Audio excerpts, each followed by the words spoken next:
Hi friends, welcome back to my channel. ఈ వీడియోలో AP ప్రభుత్వ ఉద్యోగ పెన్షనర్లకు 12వ పిఆర్సీ అమలు ఆలస్యం అండి.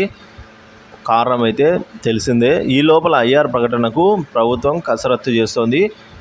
మరి పూర్తి వివరాలు వీడియోలో తెలుసుకుందాము. వీడియోని ఎక్కడికైనా స్కిప్ చేయకుండా ఎండ్ వరకు చూడడం ద్వారా ఇన్ఫర్మేషన్ పూర్తిగా అర్థమవుతుంది. అలాగే వీడియో నచ్చినట్లయితే లైక్ చేయండి.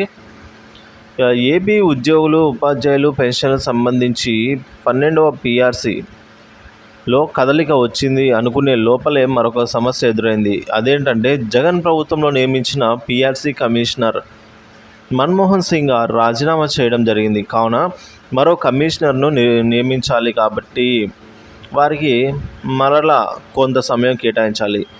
అంటే పిఆర్సీ అమలు అయ్యేదానికి సూచనలు, ఆలస్యం అయ్యేదానికి సూచనలే కనిపిస్తున్నాయి స్పష్టంగా. అయితే 12వ పిఆర్సీ అమలు ఆలస్యం అయిన పక్షంలో ఐఆర్ ఇచ్చేందుకు ప్రభుత్వం సానుకూలంగా ఉంది. అయితే ఐఆర్ ఎప్పటి నుంచి ఇవ్వాలి, ఎంత శాతం ఇవ్వాలి అనే విషయాన్ని ఈ నెలాఖరు లోపల ఉద్యోగ సంఘ నేతలతో అయితే సమావేశంలో చర్చించి ఒక నిర్ణయం తీసుకుంటారని అయితే సమాచారం. అయితే ఐఆర్ అనేది 20% ఉండవచ్చు అని విశ్వసనీయ సమాచారం అండి. సో మరి ఈ అనూహ్యంగా ఎవరైతే రిటైర్డ్ ఐఏఎస్ అధికారి